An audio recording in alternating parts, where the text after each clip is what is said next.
ಗಣಿತ ತತ್ವಜ್ಞಾನ ಭಾಳ ಭಿನ್ನ ಭಿನ್ನ ಅಲ್ಲ. ಸುಮ್ಮನೆ ಒಂದು ನೀವು ಮನೆಗೆ ಹೋಗ್ರಿ, ನೀವು ನಿಮ್ಮ ಹತ್ತಿರ ನಿಮ್ಮ ಕಿಸೆಯಲ್ಲಿ 10 ರೂಪಾಯಿ ಇಟ್ಟುಕೊಂಡ್ರೆ ನೀವು 10, 1 ಲಕ್ಷ ಇಟ್ಟುಕೊಂಡ್ರೆ ಲಕ್ಷಾಧೀಶ. ನೀವೇನಿಲ್ಲ, ನೀವು ಒಂದೇ.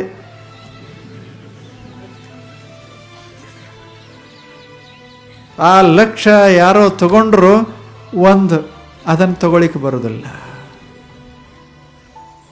ಒಂದನ್ನು ತಗೊಳಿಕ್ಕೆ ಬರೋದಿಲ್ಲ. ಆದರೆ 1ರ ಹತ್ತಿರ ಏನರೇ ಬಂದರೆ 1 ಹೆಚ್ಚಾಗ್ತದೆ ವಿನಃ ಬಂದದ್ದು ಹೆಚ್ಚಾಗೋದಿಲ್ಲ. ಬಂದದ್ದಕ್ಕೆ ಬೆಲೆ ಇಲ್ಲ ಅಷ್ಟೆ. ಎಷ್ಟು ಚಂದದೆ. ಸುಮ್ಮನೆ ಇದು ಆಲೋಚನೆ ಮಾಡಬೇಕು. ಮ್ಯಾಥಮ್ಯಾಟಿಕ್ಸ್ ನಿಮಗೆಲ್ಲ ಗಣಿತ ಗೊತ್ತದ. ಇದೇನು ಪ್ರಾಥಮಿಕ ಶಾಲೆ ಗಣಿತ. ಹಂಗೆ ನಮ್ಮ ಬದುಕ ಒಂದಿದ್ದಂಗೆ, ನಾವು ಗಳಿಸೋದೆಲ್ಲ ಶೂನ್ಯ ಇದ್ದಂಗೆ. ಆದರೆ ಶೂನ್ಯ ಇದ್ದರೂ ಸಹಿತ ನಮಗೆ ಬೆಲೆ ಬರೋಕ್ಕೆ ಶುರುವಾಗ್ತದೆ. ಅದೇ ಬೆಲೆ ನಮ್ಮದು ಅಂತ ಭಾವಿಸ್ತೇವೆ, ಆದರೆ ಅದು ನಮ್ಮ ಬೆಲೆ ಅಲ್ಲ, ಬಂದದ್ದರ ಸಾಮೀಪ್ಯ ಅಷ್ಟೆ.